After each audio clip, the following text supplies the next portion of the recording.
Learning objectives. After completing this learning module, you will be able to know about the essential process of a company formation, explain about the promoter and promotion of a company, understand the concept and process of shares and agreement, know about the capital subscription and appointment of the professionals, get introduced with Memorandum of Association, Articles of Association and Certificate of Incorporation. Introduction. Business expansion increases the complexity of handling it. A formal organizational setup can help handle the complexity. A company provides such an organizational setup. Why a company? Business expansion involves a huge investment of money. It is for large-scale production of a product and marketing that product. Formation of a company helps in tackling these issues, especially for medium and large-sized organizations. A company allows to handle competition, technological advancements, and investment requirements. But there are many formalities to form a company. Formation of a company. Formation of a company is a step-by-step process. It involves steps like the generation of a business idea, finding the feasibility of the idea, registering the company, and finally, commencing business operations through the company. Many legal issues and formalities have to be fulfilled in the process of forming a company. One needs to abide by the rules of the Companies Act 2013 in order to form a company. 3 stages. The stages of forming a company can be broadly divided into 3 stages. These include many legal issues to be fulfilled by the promoters of the company. The 3 stages are promotion, incorporation, subscription of capital. These stages are common for both private and public companies. Promotion of a company. The first stage in the formation of a company is the promotion of a company. The beginning, promotion of a company begins with a person, group of persons, or a company generating an idea. Once visualized the potential business opportunity of the idea, they decided to start a company to pursue the idea. They are thus known as promoters of the company. The promoter. Promoter or promoters see that their idea is brought to life. Through a company, they make their idea a success. The requirement of men, material, equipment, money, etc. are handled by them. They take care of giving a name to the company, getting the required documents and certificates, and eventually start the company. Once the company is set up, they constantly analyze their business prospects and keep the organization growing. Definition as per law. Under Section 269 of the Companies Act 2013, a promoter is A. Who has been named as such in a prospectus or is identified by the company in the annual return referred to in Section 92, or B. Who has control over the affairs of the company directly or indirectly, whether as a shareholder, director or otherwise, or C. In accordance with whose advice, directions or instructions, the board of directors of the company is accustomed to act.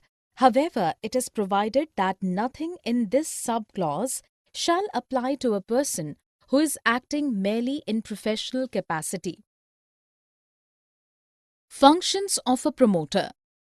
Promoter or promoters of a company have various responsibilities for starting a company.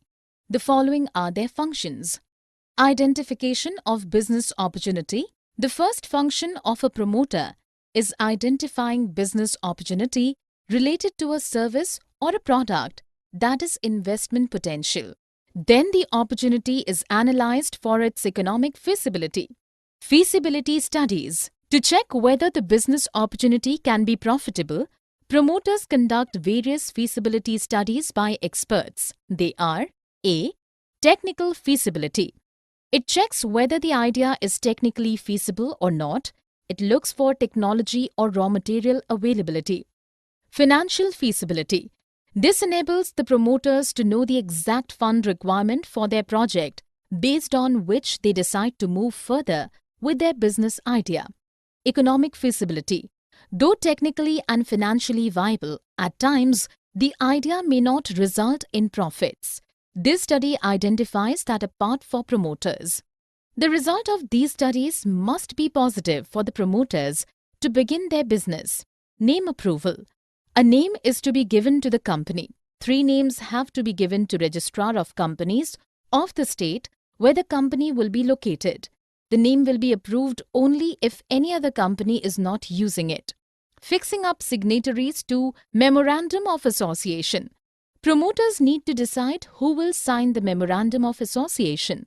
Those who sign will become the directors and take up shares in the company. Appointment of professionals. For submission of details of the promoters to the Registrar of Companies, professionals like auditors, mercantiles, bankers are appointed. Preparation of necessary documents. The final function of the promoters is to prepare necessary legally mandated documents. These are to be submitted to the Registrar of Companies to register the company. Documents required to be submitted. For registering a company, certain documents are to be provided by the promoters to the Registrar of Companies. Memorandum of Association. The objective of the company are defined in this document. The following are the certain clause of the memorandum. The name clause. The name approved by the Registrar of Companies is presented in this clause. Registered Office Clause. The state where the office of the company is registered, its exact address are mentioned in this clause. Objects Clause. The company's activities must not exceed the objects mentioned in this clause. Thus, it is very important clause. Liability Clause. This clause limits the liability of the promoters to the amount unpaid on the shares. Capital Clause. This clause determines the maximum capital that the company can raise through share issues. The authorized capital and the face value of the shares are mentioned here. The Memorandum of Association needs to be signed by 2 people in case of private company and by 7 people for a public company. Article of Association. This document consists of the rules to internally manage the company. Consent of proposed directors. Directors mentioned in the Memorandum of Association need to formally give a written consent that they will act in accordance with the Articles of Association. Agreement. This document is required if the company is willing to appoint any person as the managing director or a manager. It is to be submitted to the registrar. Statutory Declaration. This is a document stating the compliance of the promoters with the Companies Act. Receipt of payment of fee. Depending on the share capital authorized for the company, a proper is to be paid for the registration. Incorporation. Position of promoter. Incorporation is a second stage in forming a company. Before incorporation of a company, promoters are responsible for enforcing any contracts that they agree to, but they are not trustees or agents of the company. Their position with the company is fiduciary and cannot make non-disclosed profits. If they take any such profits, the company can take action on them.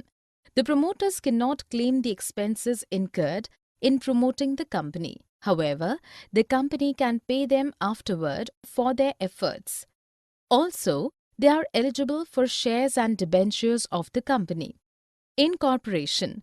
To incorporate a company, an application for the same is to be submitted to the Registrar of Companies. It must be attached with the documents that are already mentioned, Memorandum of Association, Articles of Association, etc. After scrutinizing the documents, upon the satisfaction of the registrar, a certificate of incorporation is provided, thus a company is born. Effect of Certificate of Incorporation. The date on the Certificate of Incorporation is the birth date of the company. The certificate makes the company a legal entity.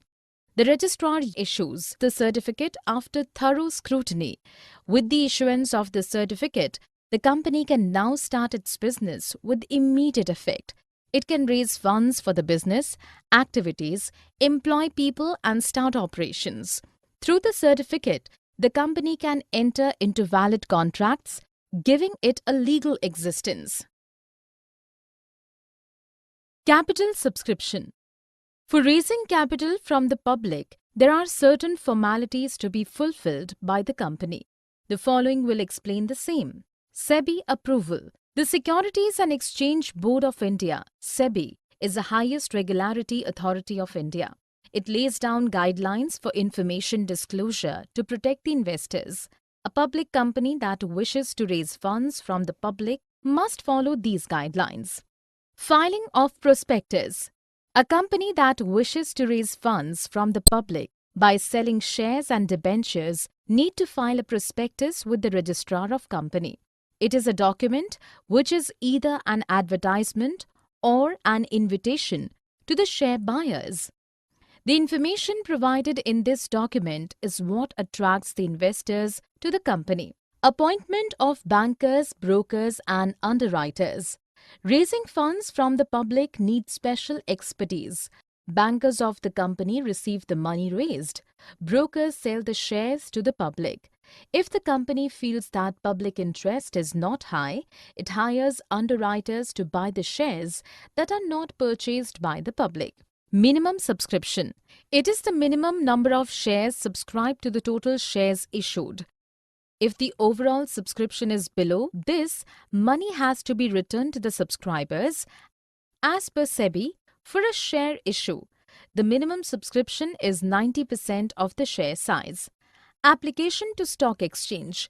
A company must apply to a stock exchange for handling its shares or debentures. This application is to be accepted by the stock exchange within 10 weeks. Otherwise, the company has to repay the money to the applicants. Allotment of shares.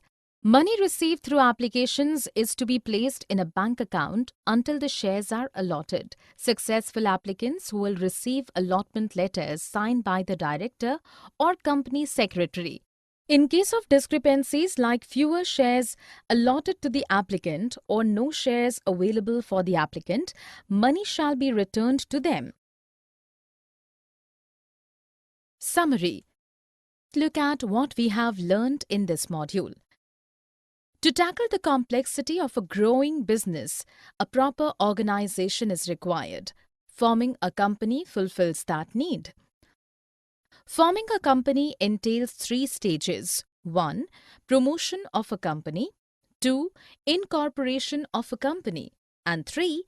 Capital subscription. Promotion of a company. In this stage, a practical shape is given to a business idea by the promoters of the company. They need to undertake various functions to promote a company. They are A. Identification of a business opportunity. B. Feasibility studies. C. Name approval. D. Fixing up signatories to the Memorandum of Association. E. Appointment of professionals. F. Preparation of necessary documents. The documents required for the promotion of a company are A. Memorandum of Association. B. Articles of Association. C. Consent of proposed directors. D. Agreement. E. Statutory declaration. F. Receipt of payment fee. All these are to be submitted to the Registrar of Companies of the state where the company's office is located. The second stage is the incorporation of the company. It involves the Registrar of Companies carefully scrutinizing the provided documents and allocation of the certificate of incorporation to the company. Once the certificate is issued, the company can immediately start its operations. It makes the company a legal business entity. Capital subscription is a third stage. In this stage, the company can raise money to run its business from the public by offering subscription to shares. A clutch of steps need to be followed while offering share subscriptions.